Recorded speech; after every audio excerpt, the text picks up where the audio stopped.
मेरा नाम किंसू सिंह है, मैं अरवल डिस्ट्रिक्ट से हूँ। मैंने जो आज का टॉपिक बनाया है वो जल चक्र, बच्चों को मतलब ये बताने के बारे में कि वर्षा होती कैसे है। तो बेसिक चीज़ है ये कि बच्चे सीखेंगे कि वर्षा कैसे होती है, जो समुद्र में जल जाता है वो कैसे जाता है, सूर्य का प्रकाश जो है वो वाष्पन प्रक्रिया कैसे करता है। तो उसी को समझाने के लिए मेरा एक बेसिक सा मॉडल है जल चक्र। तो इधर आप देख सकते हैं कि समुद्र का जो जल है वो सूर्य के प्रकाश की किरण से गर्म होगा और भाप बन के ऊपर हवा में जाएगा, वायुमंडल में, और फिर वही भाप धीरे धीरे ठंडा होकर संघनन के माध्यम से छोटी छोटी पानी की बूंदें इकट्ठा करेगा और फिर वो बादल बनाएगा, फिर अवक्षेपण के माध्यम से वर्षा कराएगा। तो जो वर्षा होगी वो भूमि पे जाके नहरों और नदियों के माध्यम से धीरे धीरे वो समुद्र में मिल जाएगी। तो ये पूरा प्रोसेस पुनः और पुनः होती रहती है और इस प्रक्रिया को हम जल चक्र कहते हैं। तो बच्चा इस मॉडल को आराम से देख के समझ सकता है कि वर्षा होती कैसे है, कैसे जल एकत्रित होता है, वाष्पन की क्रिया होती है। तो मतलब बहुत आराम से बच्चा ये अवगत कर सकता है कि ये चीज़ें कैसे होती हैं। ठीक वैसे ही मैंने एक मॉडल इससे रिलेट कर रखा है।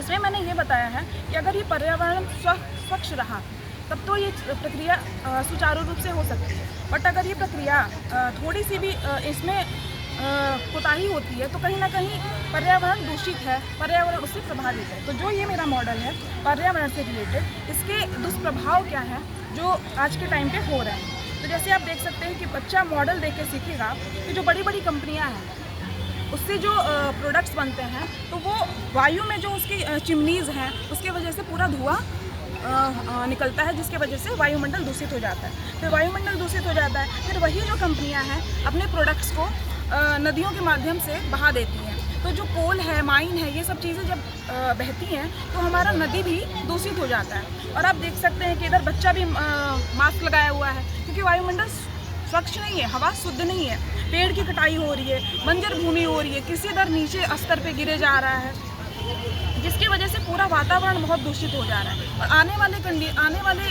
टाइम पे ये धीरे धीरे और वर्स्ट से वर्स्ट ही होगा, ख़राब से ख़राब ही होगा। तो हम इसका इस तरीके से उपाय कर सकते हैं। मैंने 2-3 पॉइंट्स यहाँ पे लगा रखा है। जैसे कोई भी कंपनी अगर कोई भी प्रोडक्ट को अगर बहा रही है वाटर में, नदियों में, तो पहले वो वाटर ट्रीटमेंट प्लांट लगाए। वाटर ट्रीटमेंट प्लांट का क्या मतलब होता है कि पहले वो पानी को वहीं रोक देगा, गंदगी को वहीं छान देगा और फिल्टर रहित पानी जो है वो आगे को नदियों में और नालों के माध्यम से समुद्र में मिलेगा, जिससे हमारा पानी जल शुद्ध रहेगा।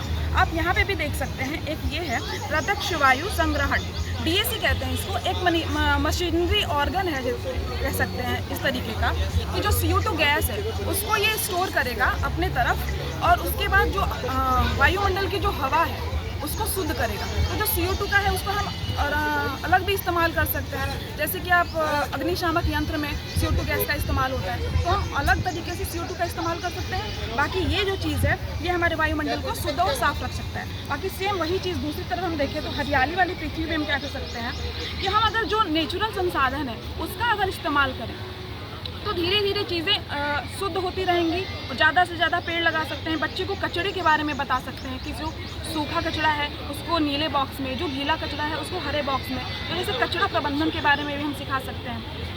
ऐसे ही धीरे धीरे सौर एनर्जी के बारे में भी बच्चे को बताएंगे कि सौर एनर्जी जो होती है वो ऊर्जा का एक स्रोत है जो बड़ी बड़ी कंपनियां उसका इस्तेमाल करें अपने प्रोडक्शन में।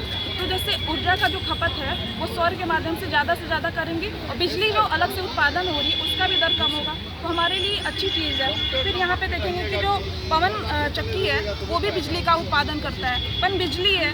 जैसे एज एग्जाम्पल आप देख सकते हैं कि बड़े सारे डैम जो बनते हैं, जैसे रिहंद बांध हुआ, बड़े बड़े जो डैम होते हैं जो बिजली का उत्पादन करने के लिए इसका इस्तेमाल कर सकते हैं। एक चीज़ मेरी छूट गई थी, यहाँ पे मैं बता दूँ, जो सड़क है वो भी अगर हम कचड़े और प्लास्टिक से बनाए, जो फर्स्ट रोड बना था मदुरई में, डॉक्टर R वासुदेवन ने बनाया था। मदुरई में फर्स्ट उन्होंने ऐसा विचार प्रस्तुत किया था कि कचड़े से अगर हम रोड बनाते हैं तो एक तो रोड मजबूत भी होगी हमारी, पर्यावरण दूषित नहीं होगा और कचड़े का सही इस्तेमाल भी होगा। Thank you.